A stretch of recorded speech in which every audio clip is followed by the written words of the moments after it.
Hi everyone, today we'll be making a necklace and earring set.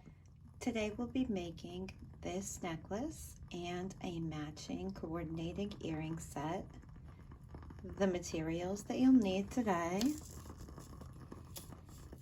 are going to be a set of jump rings, purple and pink colored. I will post the link to these and the size in the captions.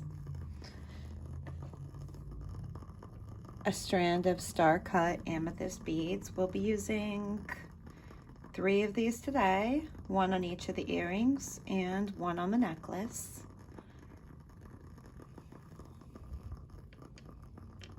We do have some colorful pink, red, and white rhodochrosite stones.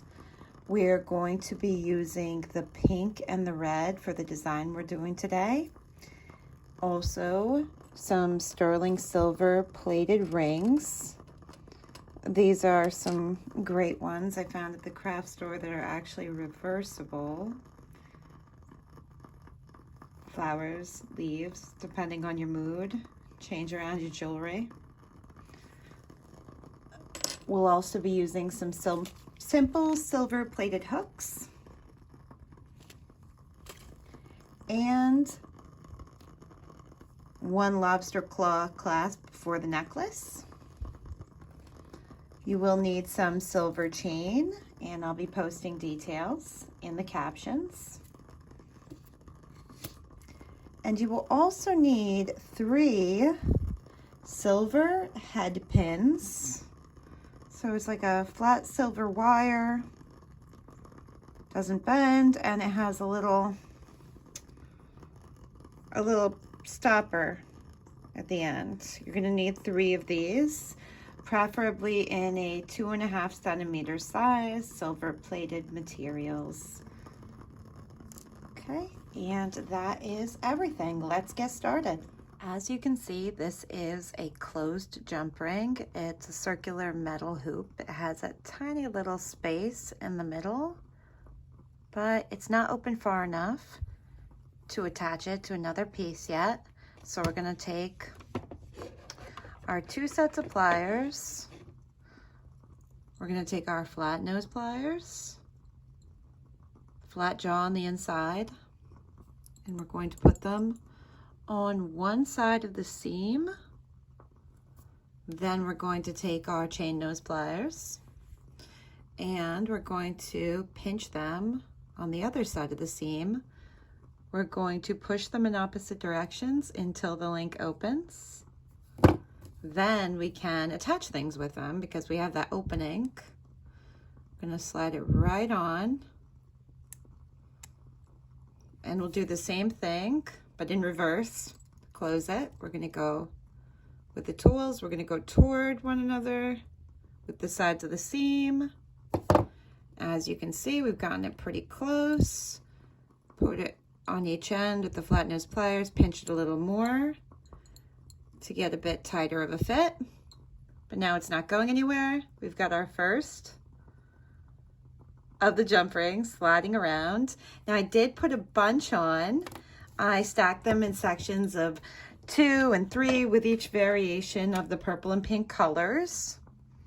And this is what your final product is going to look like with the opening and closing of the jump rings. You're going to do that. Well, I put 57 jump rings on mine just so you could get a lot of color, a whole lot of movements, just that flowery look. And there they are. Next, we're going to be taking one of our head pins, and we're going to be stacking a Star Cut crystal amethyst on it. So we're going to find the hole in the bead and just thread it. At the end, it won't go anywhere because the head pin has a little cap. Then we're going to stack on a red color crystal right there, find the hole and thread this one on. Then we're going to thread a paler pink color crystal on. And for the top, we're going to take these chain nose pliers, and meet it right in the middle of the space we have left. We're going to pinch it and we're going to twist it. Curve it around. Curve it, curve it, curve it until we get a little loop, a loop that we can work with. Bend it back a little bit, as you can see. Got a nice little loop for stacking, for threading, and for attaching this to other pieces now. So now I'm going to take the piece we made before with all of the stacked colorful jump rings. I'm going to find the very middle jump ring. So for us, it's going to be this one right here. Push the others back a bit for now.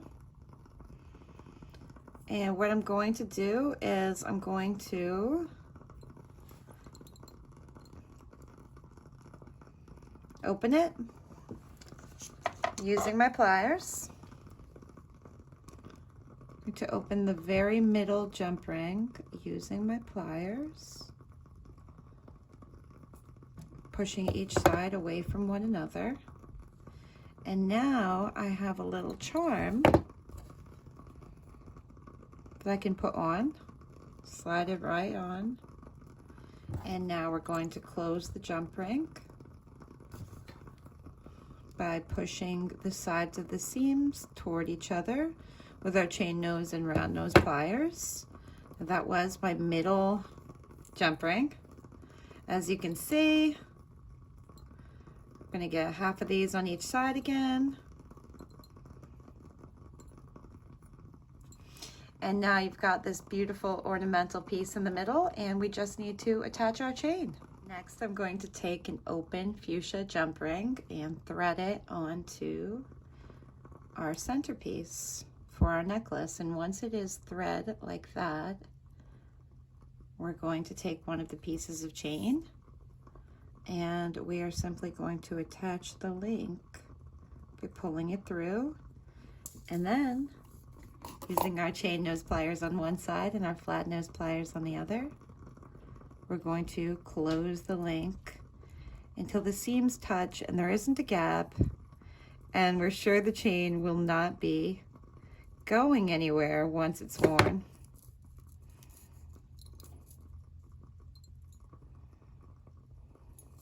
And there you have it, one side of our chain.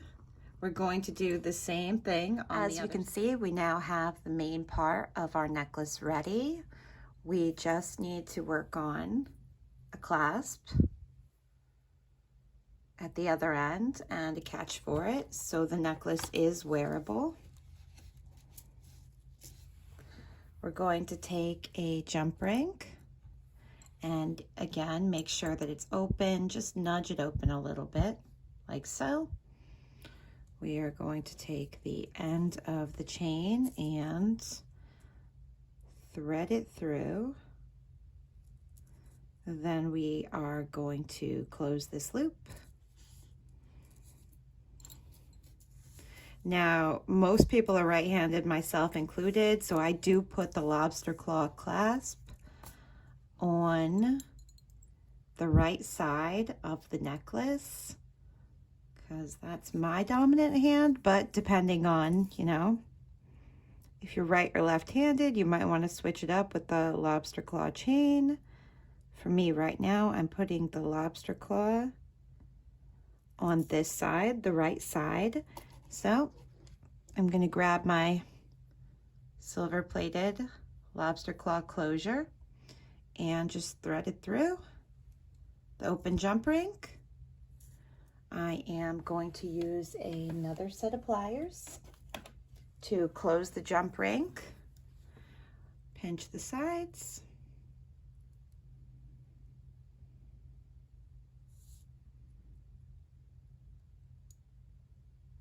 till it's shut really close and we're sure it's definitely not opening.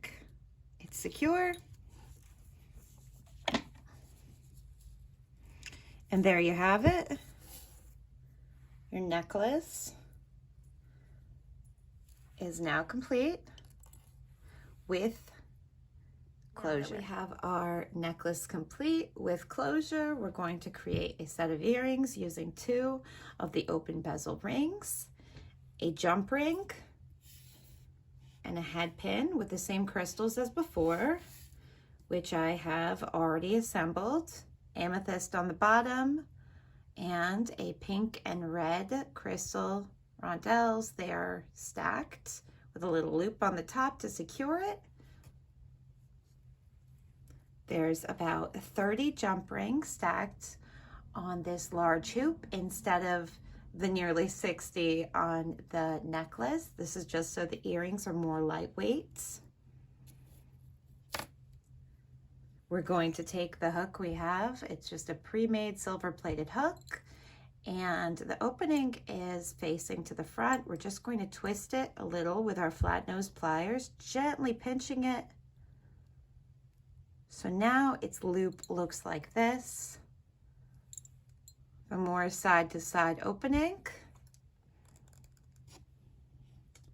We are next going to take our jump ring, fuchsia colored jump ring, adds a little pop. Make sure it's nudged gently open, connected to the hook through the loop. And we are going to next take our prepared pendants, loop it right onto the jump ring.